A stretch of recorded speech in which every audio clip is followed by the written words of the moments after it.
Hello guys, welcome back to my channel. This is Nyasha, also known as Benjaminsways. I'm back again with part 2 of my 5 makeup mistakes. Hope you guys enjoy. You guys stay until the end. I have a little highlighting trick for you guys that you will benefit from. So in the last video, I spoke about eyelash glue problems, about how I blend my natural lashes to false lashes, and how you can get around having mismatching foundation. So in today's video, we started mistake number 4. So sometimes, when you've undermatched your foundation already, and then you then don't apply the correct amount of bronzer, and your face looks sideways again, because sometimes for me I have hair almost into my face, so if I don't bronze very well on these edges, it will just look like a disaster. So that's one of the common mistakes I always have. Like when I even started doing my makeup, I used to think that putting on bronzer was not necessary, but with foundation it is very necessary, especially it is very necessary whether you have the correct shade or not, because on these edges, if you do not apply bronzer, it will look, where your hair meets your skin, if you're dark skinned, it will look like ashy in your hairs. So it's very essential that you apply bronzer. I have done so many times, and probably will still do in the future, but it's very important to apply bronzer. And whether you do it effectively or not, that's a different scenario, but the main importance is that you've just darkened your edges where usually the sun hits your face. I'll do another detailed bronzing video. I myself am still learning how to properly bronze my face. I'm actually even looking right now, my nose has cooperated with the contour today better than usual, so I'm very happy about that, actually. Then last but not least, baking. I don't mean baking cakes or baking bread. Number 5 is not baking effectively.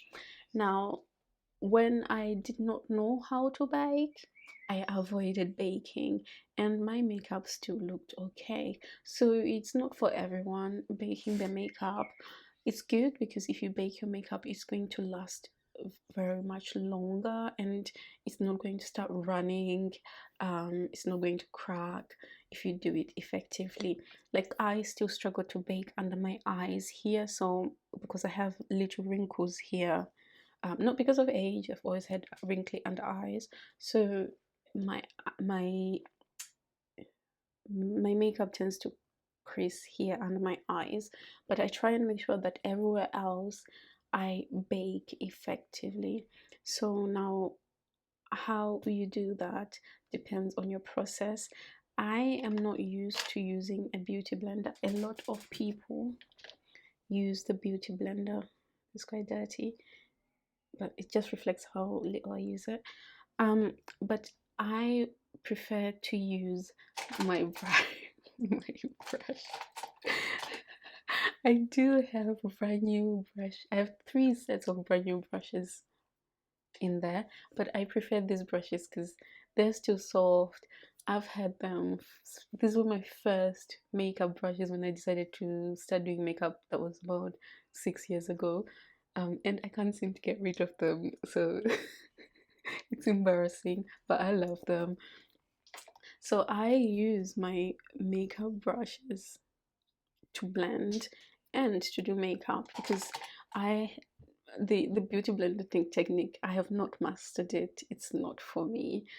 So the only thing I can recommend in terms of baking effectively is, once you have applied, well, the first thing you should do is make sure that your foundation is completely dried on your face, or you may apply some compact powder on top, nothing too heavy. And then once it's all set, you then apply your concealer, allow that to set into your skin, and then you blend it in, and then you apply your powder. That is the routine I use today. And then you leave it to set for a little while. Now, the amount of time you set is probably endless. Sometimes I put my makeup and I leave it on for an hour, and sometimes 10 minutes, depending on how much foundation you've applied. Once your foundation has set in, what usually happens, it will absorb into the skin. By the time it's absorbed into the skin and you look like you don't have foundation but your face is still ashy, that's probably the best time to bake. So you take your brush, then you spray your water. I always have rose water in a bottle. I create this myself. And then you just blend your face. Main important is to remember to make sure that your products have sort of set into your skin before you apply the powder, and then you allow the powder to be absorbed, because if you do it too quickly, your products will move, nothing will stay on where it's meant to stay, and you'll be frustrated. Those are the few tips or issues that I've had so far in my makeup game. But the final thing, because remember I told you guys to stay until the end. Last year I went through a period where I was obsessed with highlighting my face. Well, it wasn't more of an obsession, it was more of like learning. So I was teaching myself how to use highlighter. I don't particularly like highlighter a lot, because I feel like when you've done your makeup properly, it should highlight itself, and adding an extra glow just does not work as effectively for me. Also maybe because sometimes I'm not really that great at it. I'm going to use this Pat McGrath palette, because these two are usually the ones that I use for my highlighter. These two shades, they're very pigmented, but I like this one the most because it's quite opaque and it produces a really nice highlight, so I'm going to use that one. So one thing you should do when you're doing your highlighter is make sure that your brush is wet or damp, because if I take this is a dry brush, if I take some products and then I highlight here, because this eyeshadow is quite pigmented, like it feels too show, but you see it does not really, it's good for like a natural highlight glow. But if you want your highlighter to pop, again, I take my rose water, spray it on the brush, and then I go and grab the product, and then watch this, guys. Look at that.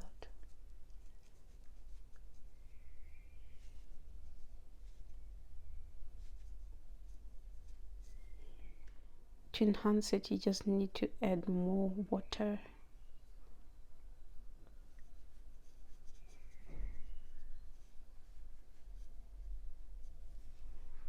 I'm gonna do the same on my brow bone. Ooh, this stuff is amazing. I wish Pat McGrath would make this particular shade into a highlight. That's the only highlighter I would buy, because I've recently bought a lot of highlighters, but I had never bought highlighter until recently. I was just using this. So dry brush, ooh, wet brush. So guys, that's all I have for you, all the 5 issues I've had plus the highlighting tip. I hope that's helpful for you guys. I'm gonna go ahead and put the other side of the foundation of the highlighter, but I hope that was helpful for you guys, and I hope you learned something. If you have any questions, don't just comment below, and I'm happy to answer any questions you may have. If you want a natural look, obviously you don't have to wet your brush. If you want a popping highlighter, wet your brush. Okay, I hope you guys stay safe and take care. I'll see you next time in my next video. Please subscribe and please share. Thank you guys.